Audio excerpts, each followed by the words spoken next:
बैठक सुरू आहे दोन्ही पक्षाच्या नेत्यांची. फॉर्म उमेदवारी अर्ज मागे घेण्याची शेवटची तारीख आहे. कसं सेटलमेंट होतंय सगळं अनेक ठिकाणी तुमच्या आणि त्यांचे उमेदवार समोरासमोर आहेत. काय ठरेल आज या ठिकाणी तेव्हा पहा तुम्ही सर्वप्रथम तर तुम्हाला सर्वांना नवीन वर्षाच्या शुभेच्छा देतो. जी बैठक चालू आहे त्यामध्ये काही जागी आमच्या दोन्हीकडनं उमेदवारांना AB फॉर्म देण्यात आले होते. आत्ता ती बैठकीमध्ये आम्ही जे डबल फॉर्म झालेले आहेत त्याच्यामध्ये जे तुल्यबळ आहे, ज्याची निवडून येण्याची क्षमता आहे, त्याच्यामध्ये त्या कॅन्डिडेटचा फॉर्म ठेवून दुसऱ्याचा विड्रॉल करावा अशा पद्धतीची आमची वाटाघाटी आता अंतिम टप्प्यात आलेली आहे. किती प्रभाग आहेत? जवळपास 9 ठिकाणी आहेत जवळजवळ. मग हे 9 ठिकाणी जे माघार घेतील ते तुमचे अर्धे आणि त्यांचे अर्धे असं काही गणित अर्धे असा फॉर्म्युला नाही आहे. फॉर्म्युला असा आहे की फीडबॅक जो सर्वेमध्ये येतो की हा उमेदवार तुल्यबळ आहे तर त्याच्यामध्ये त्याला ती जागा सोडायची. किती तुम्ही AB फॉर्म दिले होते आणि त्यांनी किती AB फॉर्म दिले होते असे काय आकडेवर आहे का? आज फायनल आकडा किती होईल?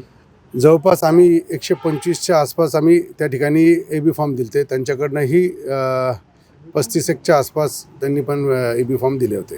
पुणे महानगरपालिकेमध्ये दोन्ही राष्ट्रवादीचे मिळून 165च हो, उमेदवार असणार आहेत. दोन्ही राष्ट्रवादी काँग्रेस मिळून 100 आणि RPI खरात गट मिळून 165 उमेदवार राहणार आहेत. बंडखोरी होणार नाही. कुठेही बंडखोरी होणार नाही. मोहळांनी काल सांगितले की अजित पवार पालकमंत्री आहेत, गुन्हेगारीवर बोलतात, पण अंधेकरांच्या घरात तिकीट दिलं, त्यांचं काही माघारी वगैरे असं काही ठरले की कंटिन्यू करतात? 3 गुन्हेगार आहेत असं त्यांचं म्हणणं आहे की दक्षिणेपर्यंत तुमचे लिस्ट पाहिली तर कायदा व सुव्यवस्थेचा प्रश्न सारखा सांगतात दादा निर्माण होतो, हे होतं, गुन्हेगारी वाढते आणि दादाचे असं आणि आम्ही विकास त्यावरती आता एक तर लक्षात घ्या, हे जे उमेदवार आहेत ते बऱ्यापैकी आपले RPI सचिन खरात गटातनं त्यांनी दिलेलं आहे. त्यांच्याबरोबर दादांची चर्चा चालू आहे. अंतिम निर्णय ते घेतील. उमेदवार तर घड्याळावर लढणार आहेत ना, चिन्हावर लढतायत ना सगळे गुन्हेगार. हे हां, आता त्यांच्यावर चर्चा चालू आहे. अंतिम निर्णय अजून तर फक्त हे चालू आहे, निर्णय होईल. हो,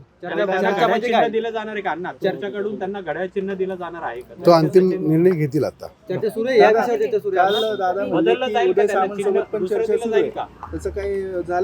अशाची जागा असेल ज्या ठिकाणी तुल्यबळ त्यांचा उमेदवार असेल आणि तशी चर्चा चालू असेल तर आमचा फॉर्म्युला फक्त एकच आहे की निवडून येण्याची क्षमता असेल त्याच्यासाठी आपण शिवसेनेसोबत काही चर्चा सुरू आहे. आता मला तर नाही वाटतं चिन्ह बदलून दिलं जाणार आहे का? जे उमेदवार तुम्ही सचिन खरात त्याच्यावरती निर्णय होणं बाकी. आता निर्णय चालू आहे. कोण घेणार आहे निर्णय? निर्णय दोन्ही त्यांचे सचिन खरात गटाचे आणि दादा म्हणून घेतील निर्णय. ठीक, ओके, थँक्यू.